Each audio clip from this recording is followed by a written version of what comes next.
Hey, yo, man, you know what it is, man? It's that life in the pen, hashtag prison talk, hashtag in and out. Y'all know where I'm from, 7 1 half a dozen.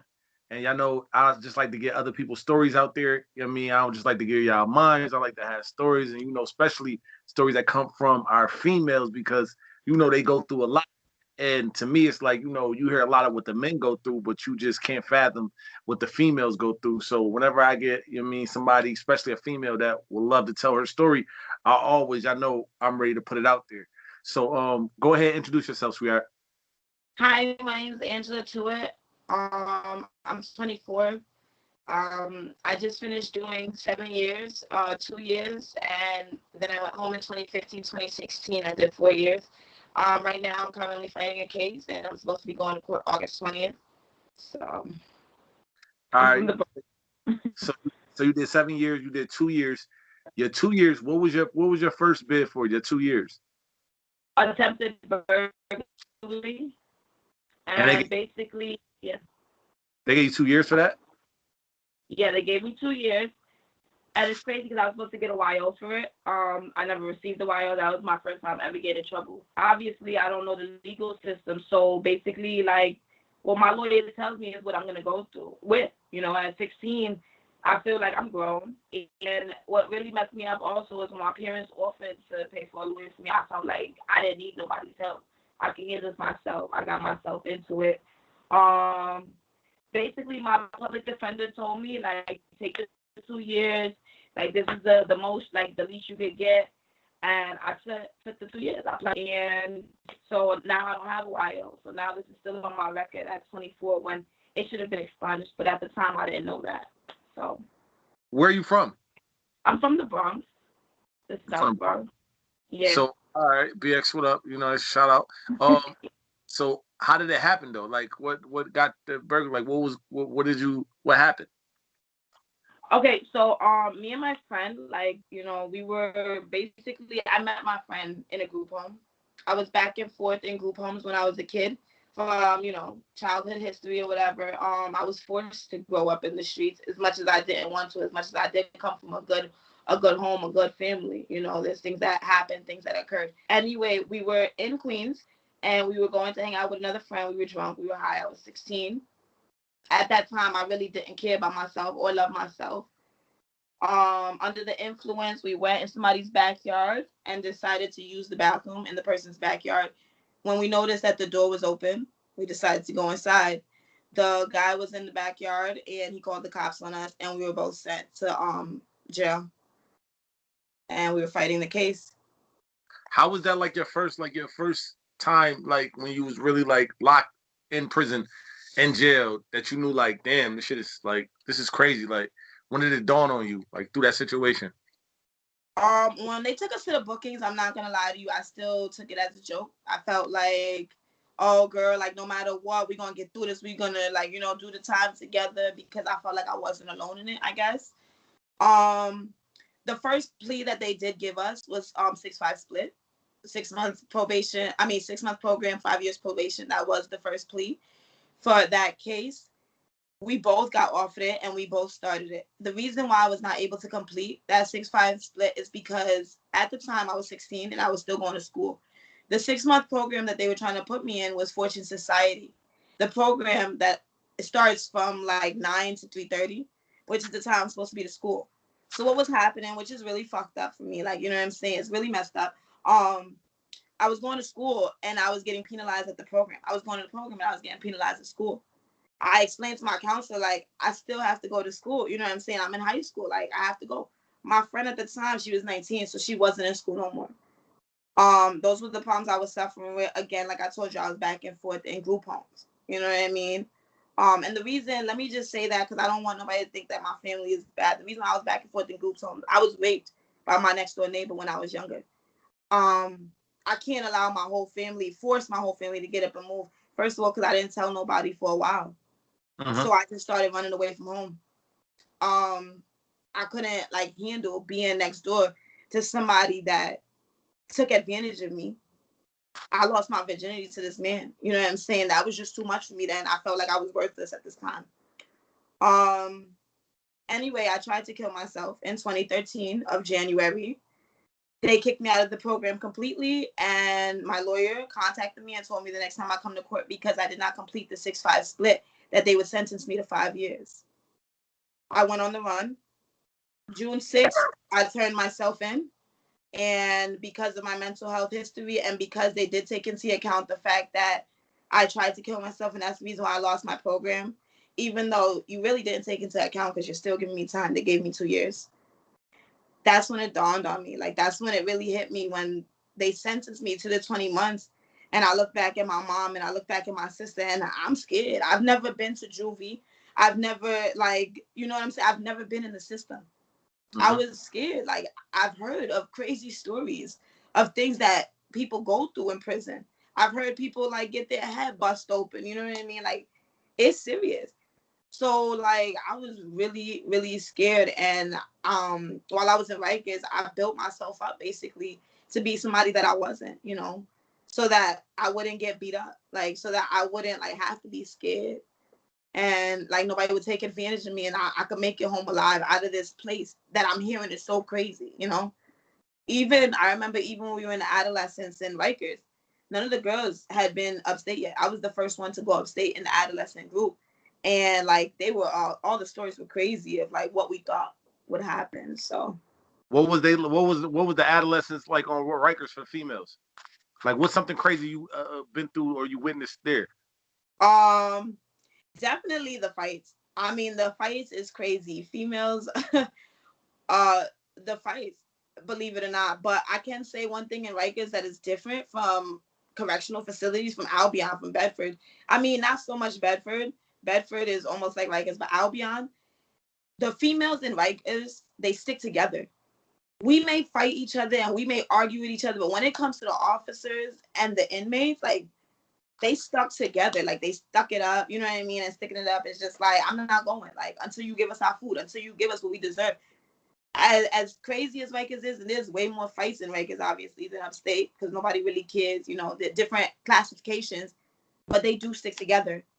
That when it comes to police brutality, when it comes to that, I mean, so, like, especially the adolescents, officers were scared sometimes to come in, but they What's treated the us with respect. what's the craziest thing you seen while you was in adolescence or been through? I remember the first fight I saw was in the school building, and all the I was sitting there. The two girls got into it. They were arguing, and they started, like, beating each other up. And, like, I'm from the Bronx, but, like, I'm not really, like, I was never in the hood or something. You know what I mean? Like, so I don't know that part. So, like, it was scary for me. The officer came in, like, she sprayed everybody. I got pepper spray in my eyes. I was scared.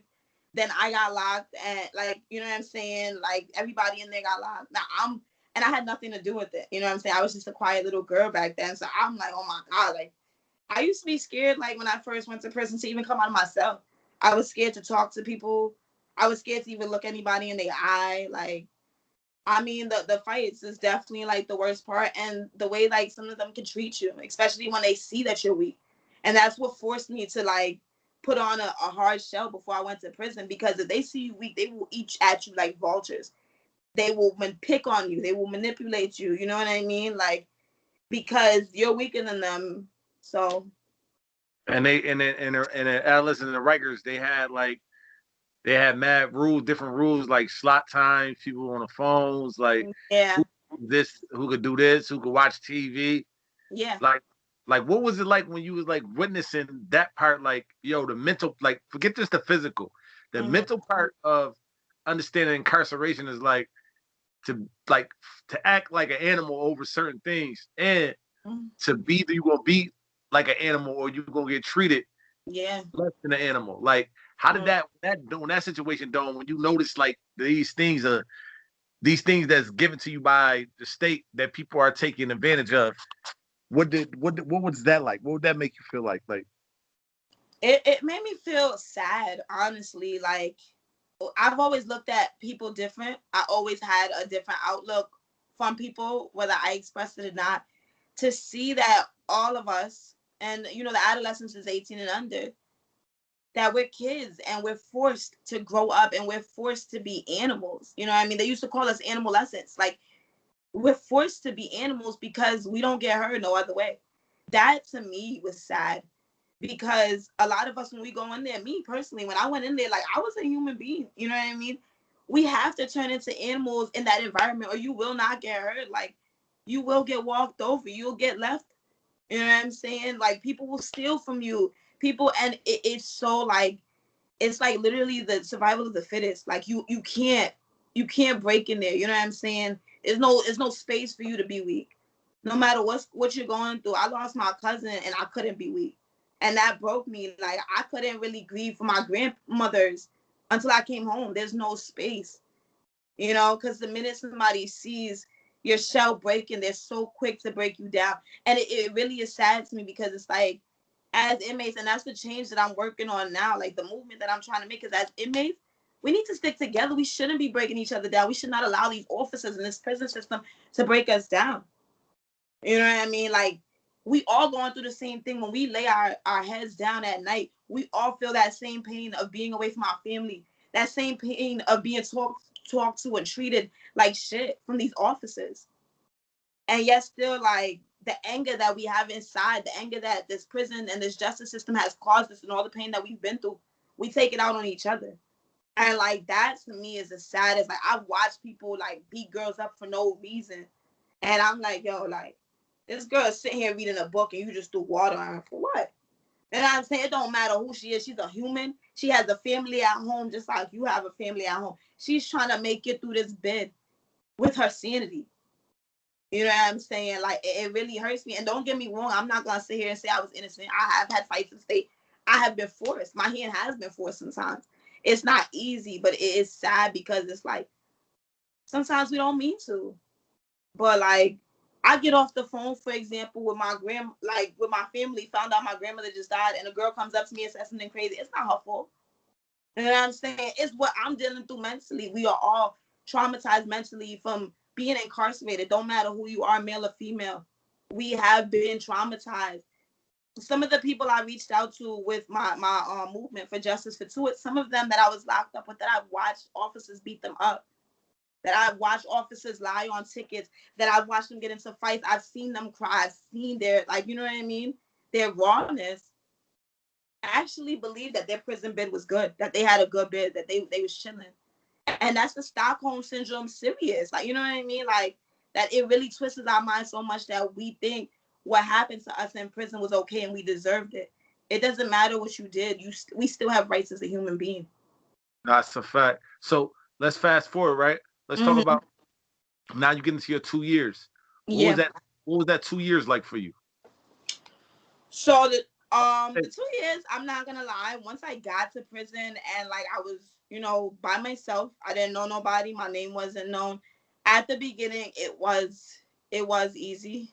It was scary, but it was easy. I still watched some terrible fights. I remember the first fight I saw of state was in Albion. At this time, they didn't separate the minors from the adults. Now they do in prisons, and I'm happy for that. But I sat next to women that are 53 years old that used to talk to me like I was their child.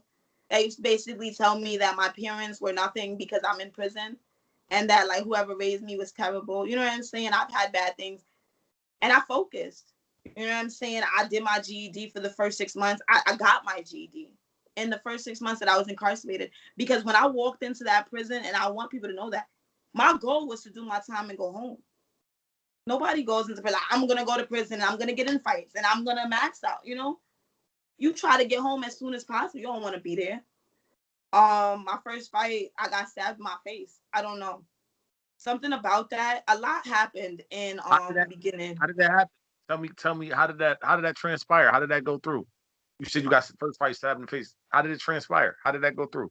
Okay, so I was in H2, which is just a dorm. The first fight I saw, it was a lot of people that like had tried to fight me. I turned it down.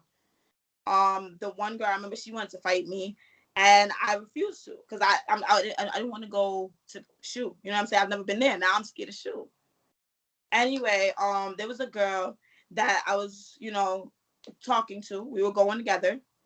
We were in a relationship, and I realized I didn't want to be with her anymore. She realized she didn't want to be with me anymore. But already, because again, like, we're away from our family, we latch on to each other. So the emotional connection with each other is so much more powerful that we hate each other once we break apart. You know what I mean?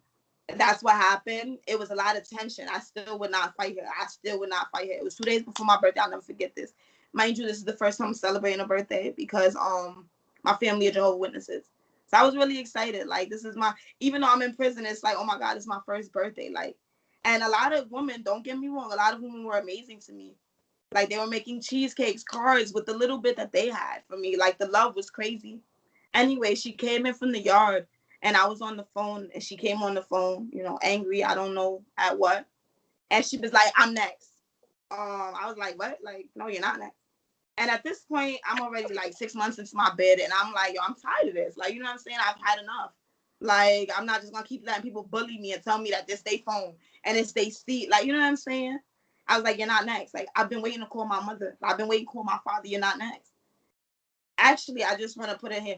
A week before all of this happened, I had just got a call from the chaplain. I found out that my mother kidney failed.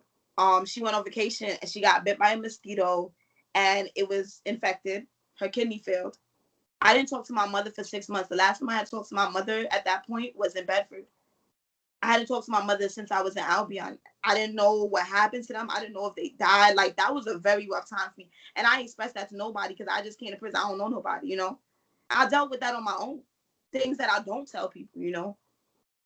She came, she tried to like take the phone out of my hand. I pushed her, I choked her. The officer came and he's like, Tuitt, plant, pack up, you're going to shoot, whatever the case may be. And I just lost it. I was like, I'm going to shoot for defending myself, for saying that like I want this phone because I want to talk to my mother and make sure she's okay. Like, they're asking me if I want to travel to her deathbed or wait for her funeral. Like, you know what I'm saying? And I fought her. She had a pen in her hand and she stabbed me here on my face. I mean, it's basically gone now. It's a pen, but I got stabbed right here. I got stabbed on my chest. I never like fought anybody, even in the streets with a weapon. That was very, very scary and traumatizing to me. To go to the nurses and also go to SHU, and them tell me that like if she would have stabbed me any closer, I would have been blind in one eye. After that, it's just like something in me changed or broke or I don't know, and it was just like I do want to go home. But I'm not gonna sit here and allow people to break me down in here. I'm not gonna sit here and, you know what I'm saying, take that from anybody. I'm scared too. I want to make it home alive. Which basically leads to like how I ended up getting in trouble and how I ended up getting in fights. And in prison, once your name is known, even when you try to be good, they mess with you. You know what I'm saying? Like, they don't care. They know you. So like at one point I was in the honor dorm and I still got tickets. Why? Because it's like she's Tuitt. We know her from that fight when an officer got stabbed and she got stabbed. I never even stabbed that officer. Like, the girl had the pen, you know what I mean? But that's what I was involved in. Um So you know, at the end of these 2 years, so you do the 2 years, you see some things that go crazy. Um, when did it? You know what I mean? Because you said you caught another bid. How did you catch that other bid? Because you ended up going home. How did you catch that other bid? okay, so I caught the other bit at the end of the 2 years. I was already on a max out and I was going back. Obviously, I was going back and forth to SHU. For some reason, it's like a revolving door. I couldn't get out as much as I tried. I was on a max out. I was also going with a girl at the time who was up there, and she had moved to another unit. There was people that didn't like me, of course. You have that everywhere. She moved to another unit, and she ended up having sex with one of the girls. I didn't care because I was going home. You know what I mean? None of that mattered to me. But the girl basically was like wanting to fight me. She was being staticky. And the way I am, like I just told you, I built up such a wall that even if something does not matter to me, if I feel any type of disrespect, I feel like I have to, at that time, let me say, I felt like I had to nip it in the butt. Because I cannot let you get away with that because then Shorty over here gonna think she could get away with talking to me like that. This, you know what I mean? It wasn't me being like mean. It's me like being surviving in prison. And basically she said she wanted to fight or whatever the case may be. She was like, yeah, like I fucked your bitch, whatever the case, you know. I went out to the yard. Before I went out to the yard, I was getting a lot of messages, basically people saying that like they were supposed to jump me in the yard. It was people being mixy at the time. Again, I'm 17. I didn't know that. I'm scared. I never got jumped in prison. I seen a girl get jumped in prison 2 months ago and they left her unconscious in the CO bathroom. Like, I'm scared. You know what I mean? So I went outside or whatever, and I went outside with a lock and a sock. Now I want to just say with this lock and a sock, first of all, I've never heard of such a thing until I went to prison. I just like I don't know if anybody has, but I didn't. Like I wasn't in the streets fighting with a lock and a sock. That's jail. That's You know jail. what I mean? Like so, like it was just confusing because again, like I told you, the first fight I saw, the girl got beat with a lock and a sock, and she got 12 stitches in her head. That girl got 30 days and she would never got sentenced. I'm not saying she needs to get sentenced. I'm not trying to, but I'm trying to say like, so okay, I'm thinking, oh well, this must be normal. You know what I'm saying? I gotta protect myself. I don't want to die. I seen this girl's head be bust open. You know what I'm saying? I went out there and I defended myself, and I went home. I didn't think I was gonna be charged for that. I went to SHU before. 270 days they gave me for that fight in the yard. I went to home 30 days, so I didn't do the whole 275. I was home. I had a job. I was doing therapy. I had just signed up for college. I went home June 18, 2015. I was in the parole office, and my parole officer literally was just telling me, he was like, oh my goodness, you're doing so good. Like, you can come see me every 3 months. You have a job. You're going to your mental health. You're going to your therapy. You're doing so good. Like, you are literally a role, like, model parolee. I was so proud of myself. I had my work outfit on and everything. Two sheriffs come in and they're like, are you answering to it? Like, we have a warrant for your arrest. Hold on 1 second, 1 second, 1 second. Hey, yo, listen, man, you already know what this is, man. This is the first part. It's that life in the pen, man. Listen, if you tuned in, man, you definitely want to finish this story. You definitely want to finish it with her because I know y'all watching because I want to. So, man, listen, man, hit that subscribe, that notification, and tune back in. We're going to get this second part going, man. I'm going to drop it, you know what I'm saying? So I know y'all want this. So come on, man.